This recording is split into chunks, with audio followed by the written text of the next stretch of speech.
Welcome back to my weekly podcast from the bridge. I'm your host, Rick Jones, and we're glad you've chosen to join us today. Today, in honor of Thanksgiving week, we're going to do my annual Thankful Show. For those that have listened to us in the past, this is modeled off of an annual column that the great Southern sports columnist Furman Bisher wrote every year for the Atlanta Journal-Constitution. Furman Bisher was one of my childhood heroes. He was a great writer, a wonderful Renaissance man. I'm also going to pay a little tribute to another great writer named Louis Grizzard. Louis Grizzard was a Southern columnist, a humorist, wrote about interesting things, wrote a number of books before he died, way too young of heart disease. But Louis was one of what we call Bisher's boys. Louis was a sports columnist under Furman Bisher before he became a weekly or daily columnist in the Atlanta Journal-Constitution. There's a great story. Louis had left Atlanta, and he had gone to be the sports editor of the Chicago Sun-Times. And he said there were only two seasons in Chicago, winter and the 4th of July. And he said the happiest day of his life was when he went to O'Hare Airport and said, "I'd like a ticket to Atlanta." And the lady said, "Round trip?" And he said, "No, ma'am, one way." And he came back to Atlanta. So we'll talk a little bit about Louis today as we go forward.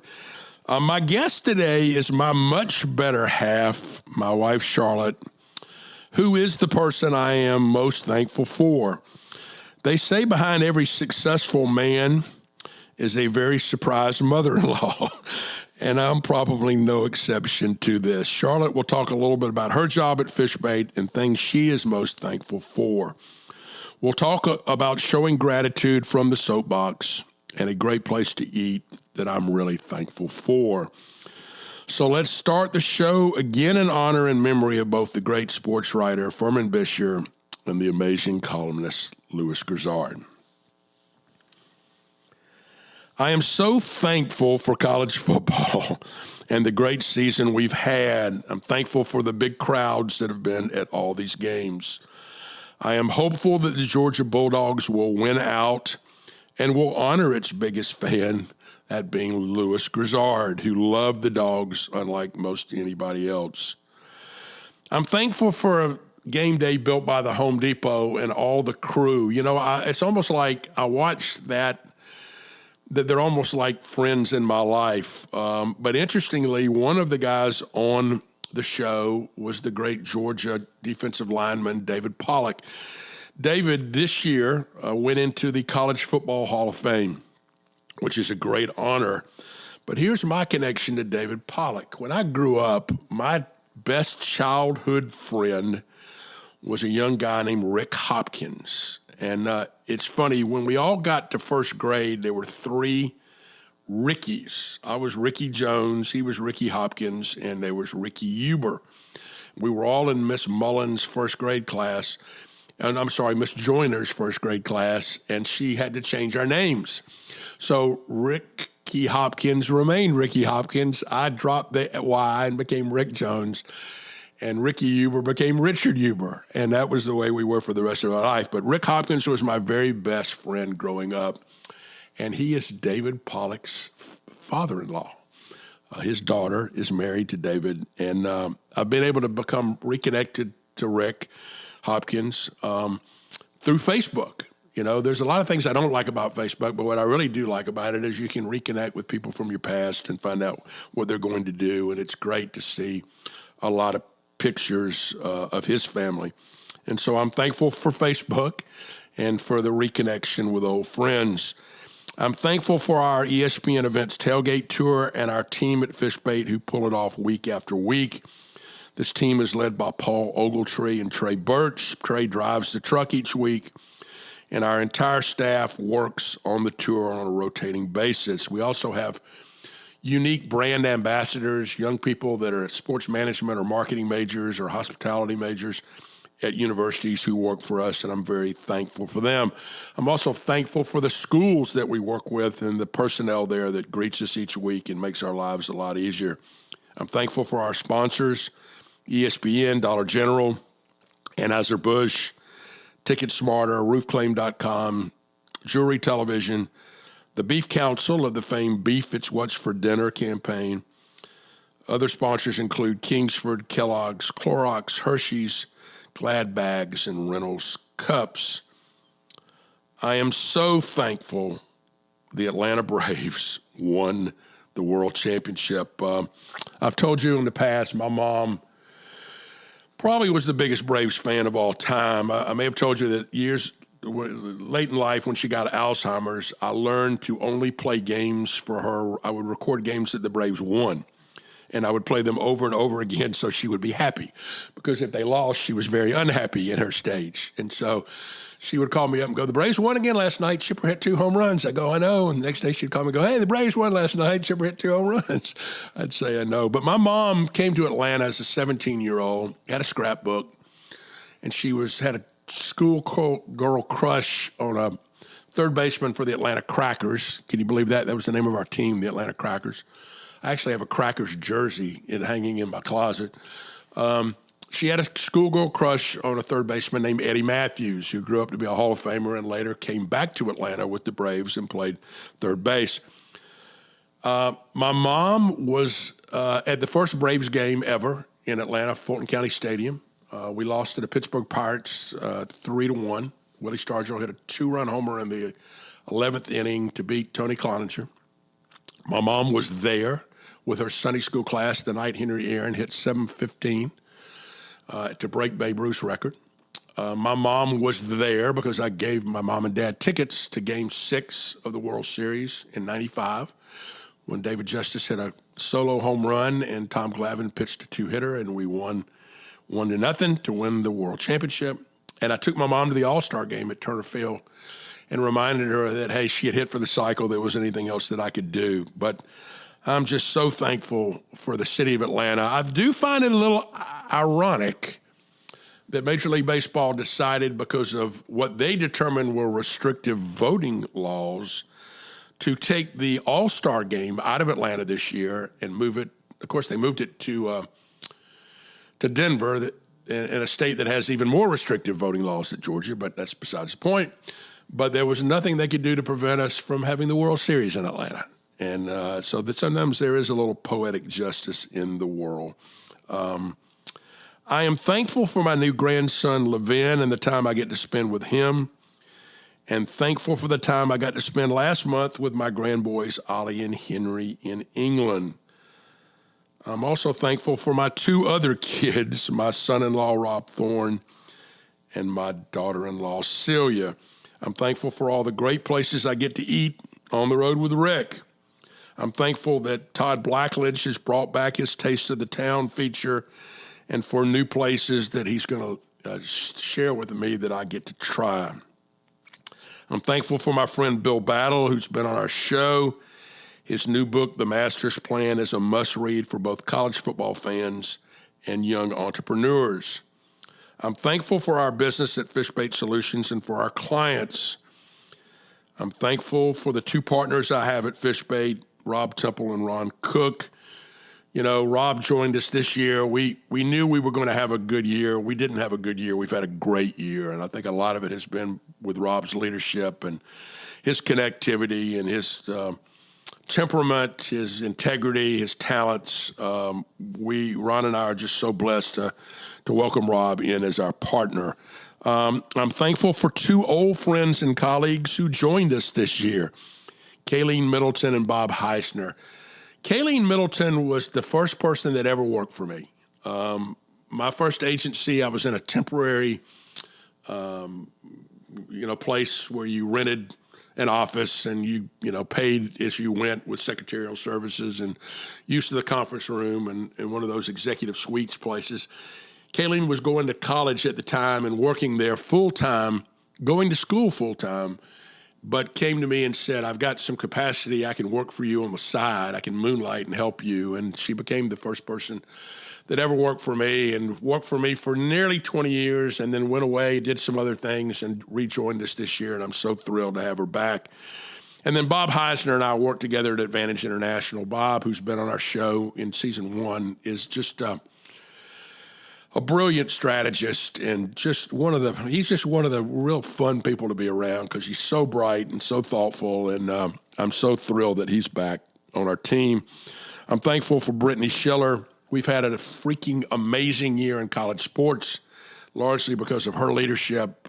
We've killed it this year in college sports, and I'm very, very proud of Brittany and all the things that she's done. I'm thankful that my friend Colleen Troy closed her very successful PR communications firm, Touchpoint Communications, to join us as both our head of communications and the lead on our food and tourism division.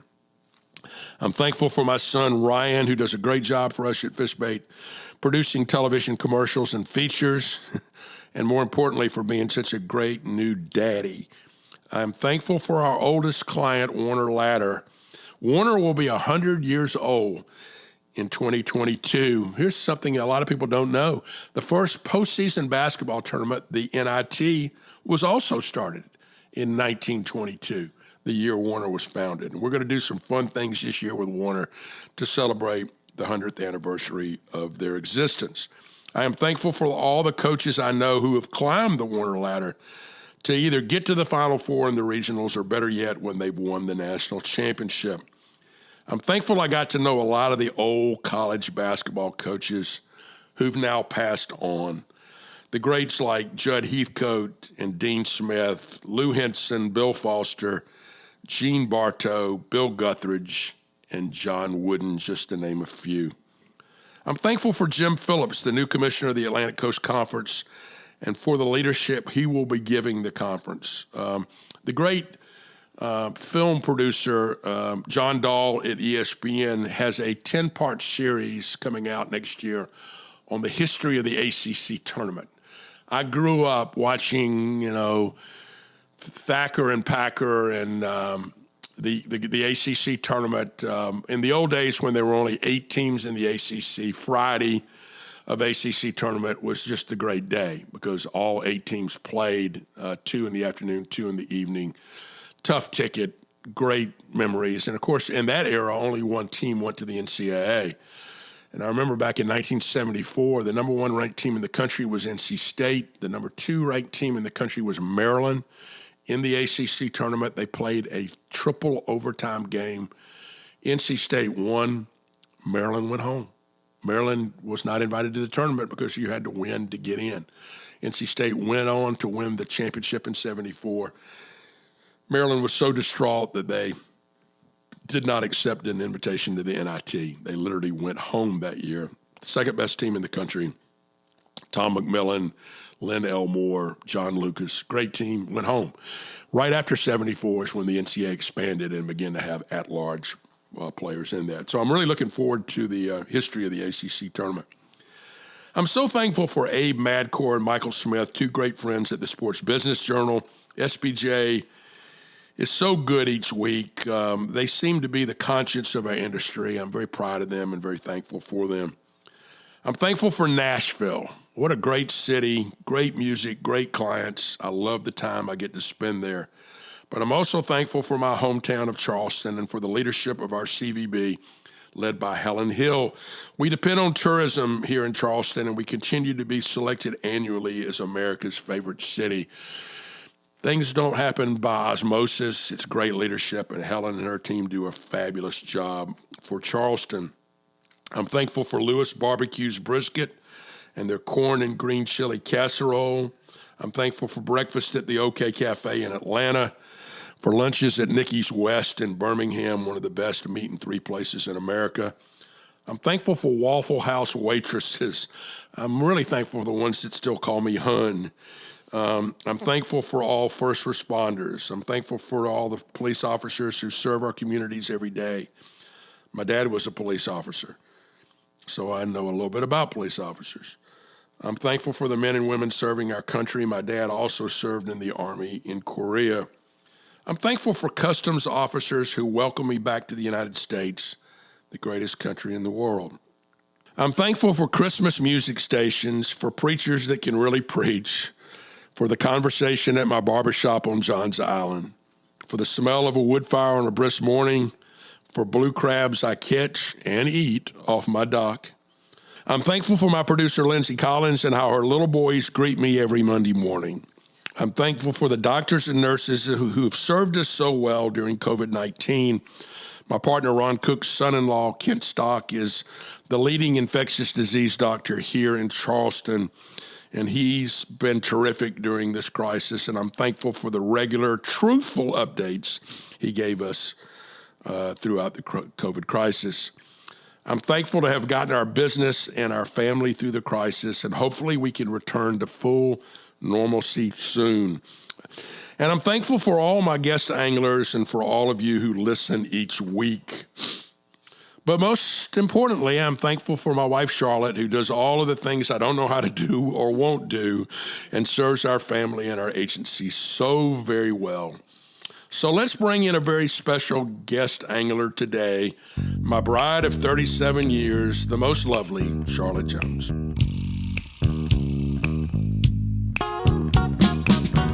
Well, good morning, darling. Welcome to the bridge. Good morning again. I think you said before when I asked you to do this, you said, is it because 6 other people have turned you down this week and I'm the ultimate pinch hitter?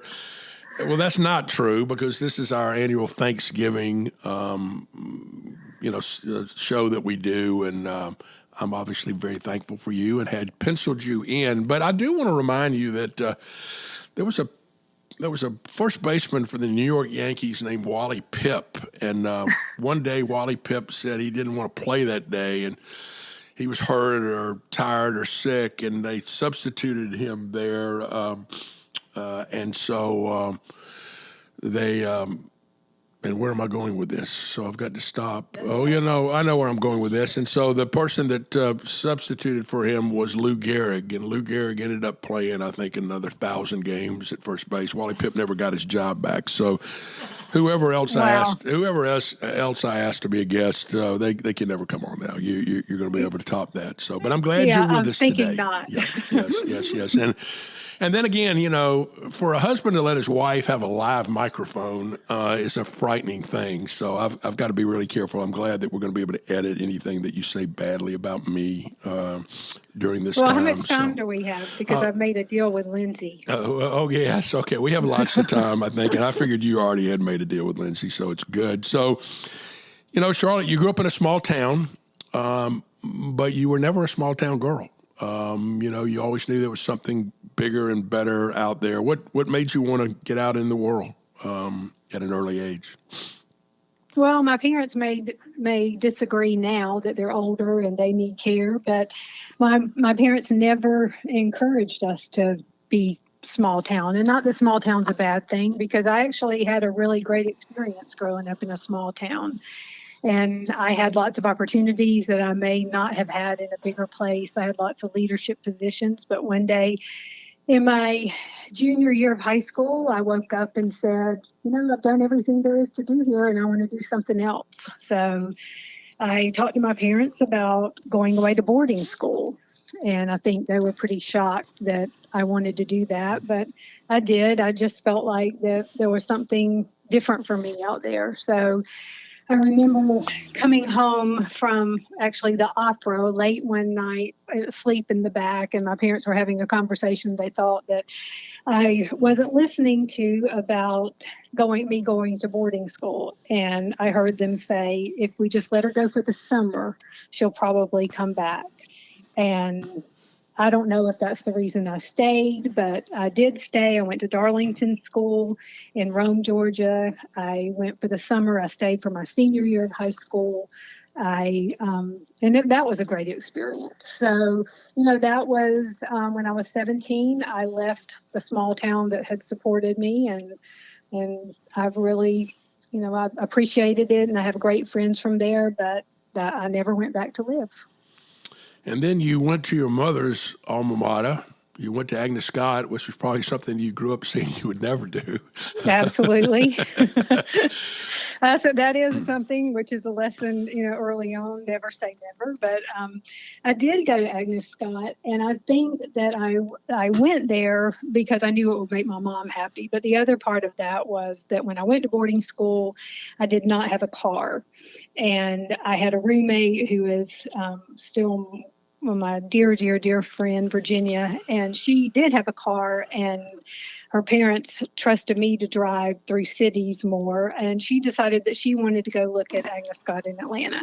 So we went to look. It was spring of our senior year, and we, my mom actually met us there, and decided, okay, I'll just come here for, a little bit, and I'll figure out where I want to go, because being away from home and not having a chance to visit colleges, even though we didn't do it then the way they do now with the big tours, I just didn't have a chance to explore that part of it. So I thought I'll go to Agnes Scott. And as our friend and partner Ron Cook says, that there were coincidence is when God chooses to be anonymous. And, from there, that definitely set the path for my life. Well, you still got great friends. One of the things I love is the college roommates and friends that you had there. Y'all are still friends, years and years later, and that's really, I think, kind of unique.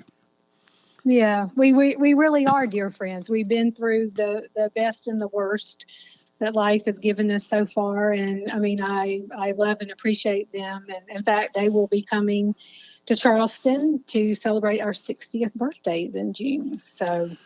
I can't believe we're 60, because sometimes I feel like we're still back there, but you were part of the end of that. So, and love them as well. Yeah, I'm always the guy. They let me come along. I'm driving Miss Daisy. I'm the guy driving y'all around, and I'm assuming that when they come visit next year, I'll be cooking too. So it's always yes, a lot of fun to do that. Top secret secrets. So I do, none of which I'm going to reveal today on the. That's a good idea. On the air. Y'all would appreciate that. We as you know, we had Bill Battle on a few weeks back, and he's written this book called The Master's Plan. And boy, when you reflect back on our lives, it's just you can't make this script up.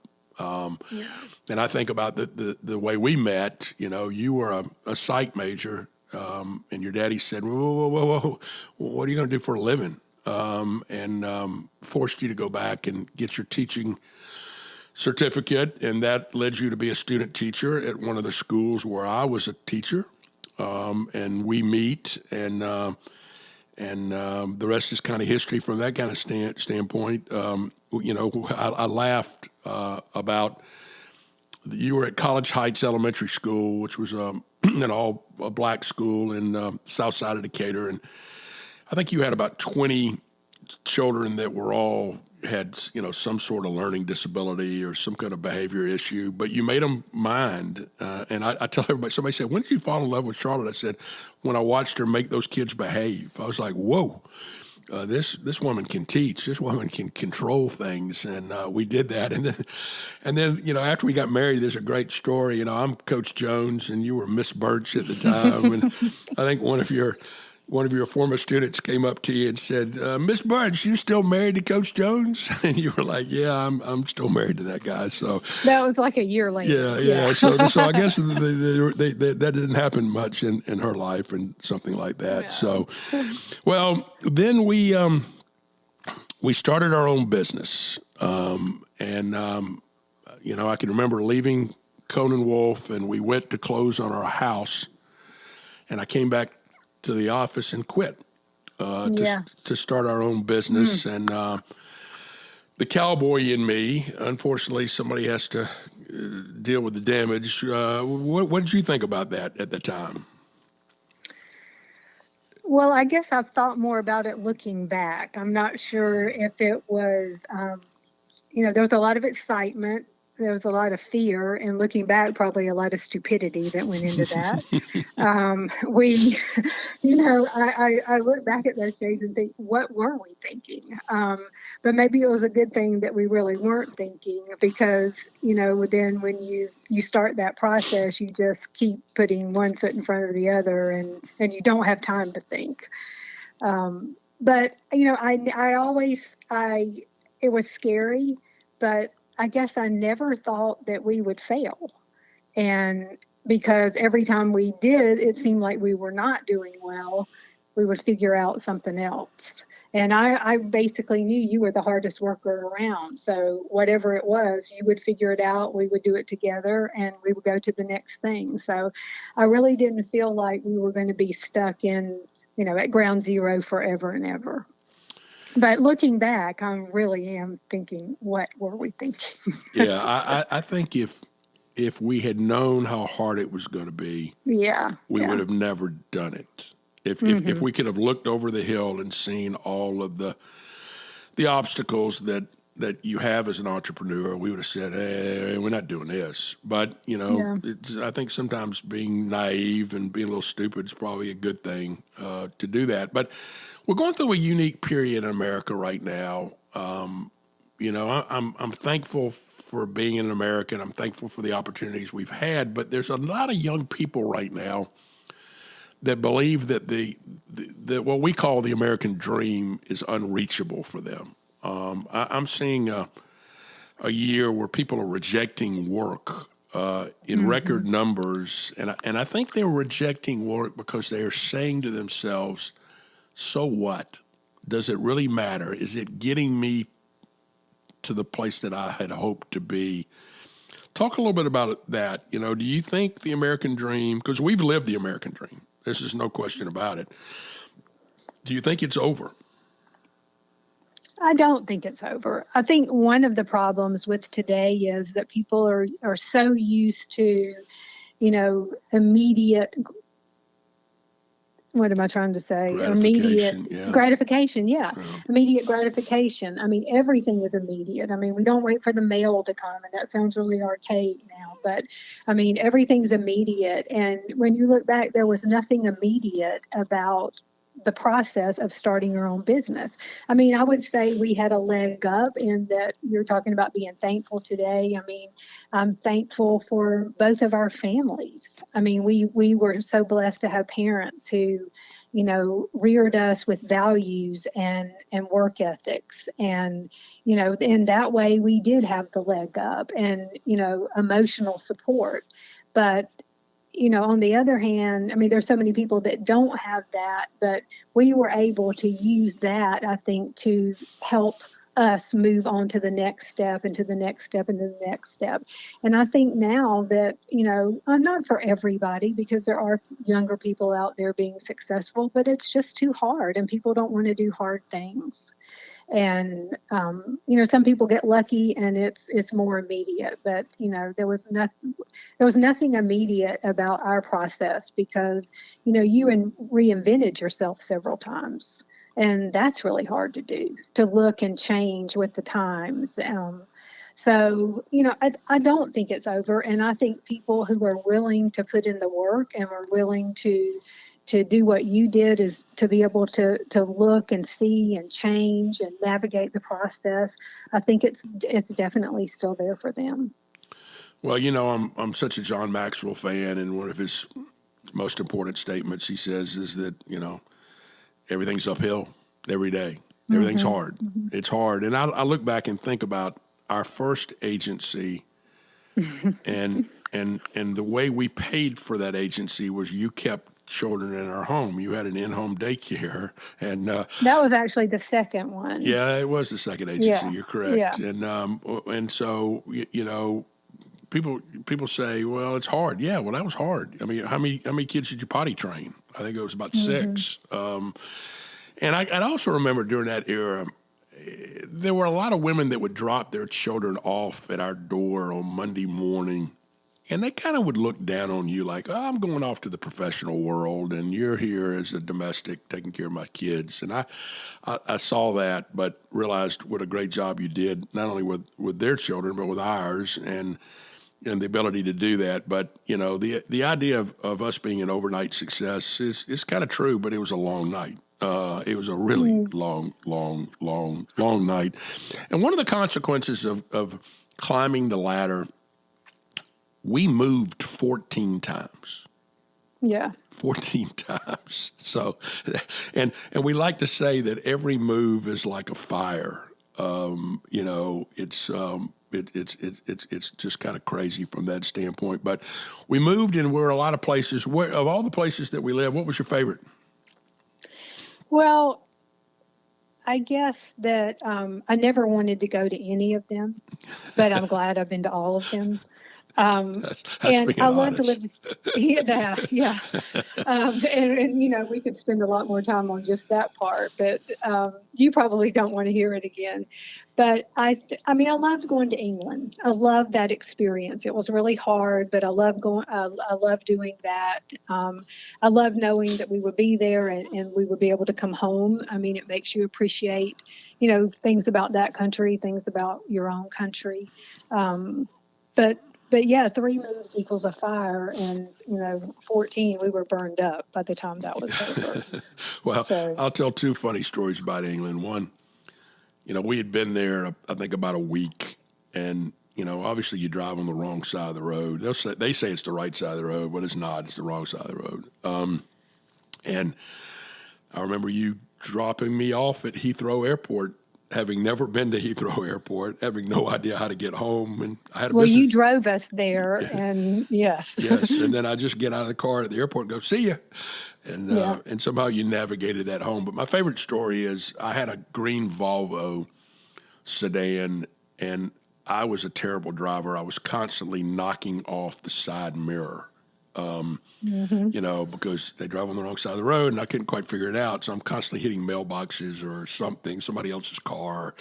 I think I lost about a dozen mirrors during that period. And you would take them always into the shop, and they would go, of course, Mrs. Jones, it's your husband again. You were like, damn it, it is him again. Yes. I don't do this. He does this. But you were, Yeah. I never had to face the car mechanic because you did all that. Well, to add to that, I don't know if you remember this, but I remember my parents were there and we were moving back.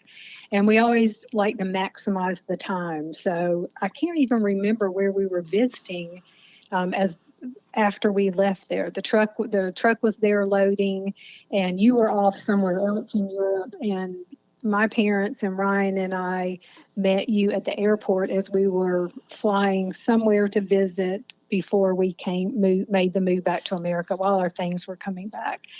And you handed me a gift. Do you remember what that gift was? I do not. It was a book that had come out that was very popular at the time, and it was Don't Sweat the Small Stuff. And there was a lot of small stuff that I was sweating that wasn't really small at the time. So, we're lucky that we're both still here together. Yeah, I was going to say, and the next part of that story was in your honor. That's when Yes. she shot me. Yes. Yeah. Yeah. So obviously that was not the gift that you were looking for. You were looking for pearls, and I was trying to give you pearls of wisdom, and obviously that didn't work out too well. So I guess that's why I forgot that story. My mom would always say about the 3 boys. She would say that I never remembered anything bad. Mike never remembered anything good. And Steve never remembered anything at all. But I think I do eliminate some of those bad things. So obviously I'd forgotten I'd given you that wonderful book that was going to help you through those trying times. Yeah. So I better not spend that anymore. I'm glad that we are doing this remotely today, so you can't slap me. So that's a good thing. Well, we've had a lot of twists and turns. 20 years ago, we moved into our home on Wadmalaw, and I promptly got fired. Yeah. And so, here I built an agency. I'm the CEO, and we sold it, and I got fired. And we started FishBait. So we've had FishBait. We'll celebrate our 19th anniversary in February. It's turned out to be, one of the best things we ever did, and we did this one together. This was the agency that we built together. So talk a little bit about FishBait and your job at FishBait and what you do. Well, FishBait has been a blessing. I couldn't have said that at the time when we, built our new house and took 2 weeks off to move into it, and they promptly fired you from the job that was basically going to be kind of your last one. And I think at the time you were going to go back to teaching middle school boys because that's what you're good at and you loved. But, that opportunity didn't come through. And FishBait was a slow process because after being in a big agency with a lot of people, you decided that you were by yourself. And speaking of being thankful, our friend Jim Host invited us to visit Pat and him at their beach place in Florida after you were fired to figure out what we were going to do next. And so those are people who definitely take lemons and turn them into lemonade. They live with joy intentionally. And I remember going there and thinking, okay, these people are a good example. And they've certainly helped us through the years. So we came back and we were by yourself for a year or 2 years. I can't remember, before Brittany came on. And, it's been a slow build. We've, 4 steps forward, 2 back a little bit, but it really has been a blessing. We've built it with people that we've known and loved. We've, built it with the fabric of having, people who care about each other, who are like family, the family that we choose, and some of them are our family. But it's been a process that has been interesting to look back and see the evolution of it. And it's been a joy, really. So what do you do? What's your day-to-day look like at FishBait? Well, I do lots of paperwork. I do payroll. I handle the benefits for our team. I do billing and activation insurance requirements and certificates. I handle the email platforms and the accounts. I handle onboarding of new people and helping older people and whatever else comes my way, including maybe the most challenging one sometimes is managing you.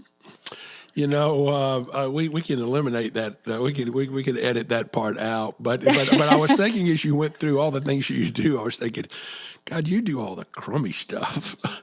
Yeah. Yeah. So I better give you a gift better than a book going forward. Yeah, I'd like to have that. Yeah, I would like to have that. That's the deal. Public documentation of that.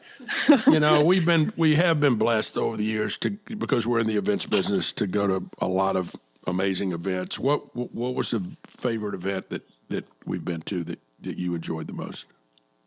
Well, I still think that my favorite event is the Saturday of the Final Four. When everybody's excited, there are 4 teams. It's a bit more intimate. It's hard to say that a dome stadium in that setting now is intimate, but it's more intimate. It's exciting. Everybody thinks they can win. And so I just love that. And we've been so fortunate to go to so many things and to that one, so many times. But the most special event that I've ever been to was one that we weren't planning to go to. I believe it was 1994, wasn't it? It was the culmination of the World Cup soccer's event. And we wound up going to Dodger Stadium and having really nice seats because of a mix-up with our clients' guest tickets. And they didn't have enough for the people that they really meant to sit there. And so they offered them to us. And we wound up on Dodger Field for that celebration with about 2 rows from the 3 tenors. That was interesting. You're such a great sports fan. Number one, we're in the outfield at Dodger Stadium. It's the night before the World Cup finals that we're going to be at the Rose Bowl. And the first thing you said to me was, Brett Butler plays center field right here. Yeah, yeah. So not many women knew that, which was kind of cool. And that's a great story. MasterCard was our client, and what happened was they had all their global boards there. And so they had all these tickets, and they had tickets that were $500 a piece for the tickets for the three tenors. But that was a lot. But they had two tickets that were $1,000 tickets. Yeah. And they couldn't show any favoritism to anybody that was their guest. So they came to me and said, will you and Charlotte sit in the $1,000 tickets? So we literally did sit on row 3 with the three tenors. And if you remember, we sat next to Arnold Schwarzenegger and Maria Shriver. I do. Yeah. Yeah. So I do. Yeah. It was surreal on top of everything else. Yeah. So that was a lot of fun. Well, we've been really blessed. I mean, we've been to Wimbledon, we've been to the Masters, we've been to countless championship games. We've been to, we spent Ryan's your pregnancy with Ryan in his first year on the PGA Tour at tour stops every week. We've been to the Verbier, to the International Music Festival That there, was really cool. which was a great event. We've been to race car, events. We've been to with live bowl camels. games. Yeah, we've booked camels for a camel GT race and had disc jockeys ride real camels. I mean, we've done a lot of crazy stuff. Now you're going to turn 60 in February. Where we're going to go? Yikes! I can't believe I'm going to be 60. We're going to Costa Rica. And we're going to Costa Rica for what reason? Because I like Saint Somewheres. Especially and in not February. St. That's right. And it's February. That's right. I tell everybody, February comes around, Charlotte wants to go to St. Somewhere. When we were in England a few weeks back, and it got dark. Remember, it gets dark. People forget this. London is further north than Montreal. It's way north, and so it gets dark. And I remember the years we were there, you were like, get me out of here. And so for a couple of Februaries, we went off to the Keys, to the Chica Lodge. And I think... Well, that's when we started the Saint Somewhere tradition. Exactly, and we've got to keep that tradition, staying out of St. Paul or St. Louis during February. So this is our thankful, show that in honor of Furman Bisher. What are you most thankful for? Gosh, how much time do we have? Well, I'm thankful for so much, really. I mean, we've been fortunate, so blessed. I'm very thankful for our healthy, happy, new, adorable grandson, Levin. That was spoken like a real grandparent, wasn't it? Yeah, it was. I mentioned earlier about our parents. I'm thankful that we were reared with parents with values that, took the time to parent us. Years ago, I learned to be thankful for good days and happy days, and I tried to see the lesson in the not so good days. And so I look back and see how can I be thankful for those. I'm thankful for looking back for the perspective that COVID gave us.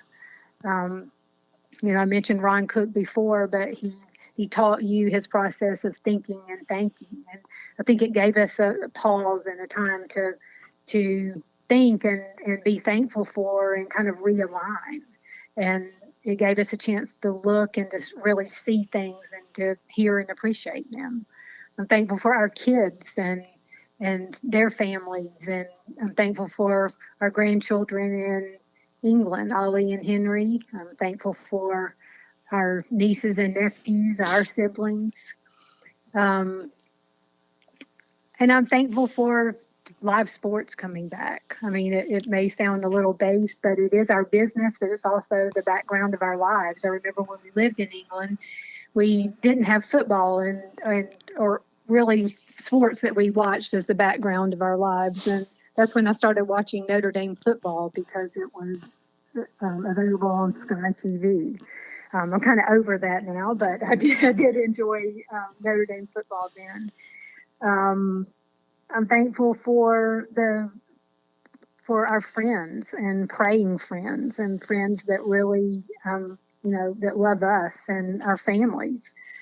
I'm thankful for our FishBait family and how it's evolved and how we've just grown and care about each other and how we really, try to have a caring family-based business. And that's not just the family that works for us, but our team is our family. And I'm thankful for you, honey. I mean, none of this would have been possible without you. And you've asked me before, would you ever have really thought what was going to happen, when we started this adventure? And I don't think anybody ever would have, but I mean, I look back and I mean, it's been pretty amazing. And without your vision and your leadership and your love for all of us, none of that would have happened. Well, we're definitely not going to edit that part out today. We're going to leave that part at there. But, honey, I'm also thankful for you. I like to tell people that you're really the ballast on this ship of my life every day. And I'm grateful for that. So thanks for being with me today from the bridge. All right. It's been fun. Here's the view from the soapbox this Thanksgiving week. There's lots of folks out there that need our help. They may need a hand up. They may need a second chance. They may need food or money or a ride somewhere. What if everyone listening today would just do one thing for someone in need this week? It would make their week, and then it would also make your week. I've told you in the past, I'm a Methodist. I told you about the great movie scene in the movie 42 where Jackie Robinson turns to Branch Rickey, played by Harrison Ford, and says, "Why me, Mr. Rickey?" And Harrison Ford, as Branch Rickey, laughs and says, "Jackie, I'm a Methodist. You're a Methodist. God's a Methodist." Well, I am a Methodist. And the founder of the Methodist denomination, John Wesley, once said, probably so eloquently and succinctly, what we all should do. He says, do all the good you can by all the means you can, in all the ways you can, in all the places you can, at all the times you can, to all the people you can, as long as ever you can. I like that. How about you? Let's close this Thanksgiving show with a great place to eat on the road with Rick. Several years ago, too many years ago, my daughter Jennifer was a freshman at NYU, and our son Ryan was turning 9, and so he's turning 33. So what's this, 23 years ago, we're in New York for Thanksgiving weekend and took Charlotte's parents, and we went to the Macy's Thanksgiving Day Parade and really had a good time. But we needed a place to eat for Thanksgiving Day, and we found a great place called the White Horse Tavern. The White Horse Tavern is down in the Financial District. It was opened as the Wooden Horse Tavern in 1641. Okay? Can you imagine that? Can you imagine that? It was reborn in 1933 after Prohibition ended as a pub. It's been owned ever since 1976 by the Gleason family. We ate a very special Thanksgiving lunch there in 1998. It was a very special occasion and one that I treasure to this day. So next time you're in New York, check out the White Horse Tavern down in the Financial District on the road with Rick. While we were in England, I watched a terrific TV show on England's greatest ships. One featured ship was the Mayflower, the ship that left Plymouth, England, ultimately for Plymouth, Massachusetts. The Pilgrims were looking for a chance to worship God as they pleased, and so they climbed aboard that very small ship and headed to America. They unfortunately landed late in the fall and were forced to spend their first winter actually on the ship, still anchored off the coastline. If it were not for the Native Americans, they would have all perished. But someone did help them. The Native Americans showed them how to hunt for game, how to grow corn, and how to survive. We all know the story that came out of that, the first Thanksgiving celebration between the Pilgrims and the Native Americans. It's simply a lesson in humanity. Let's look to be more humane this week and every week. Happy Thanksgiving from the bridge.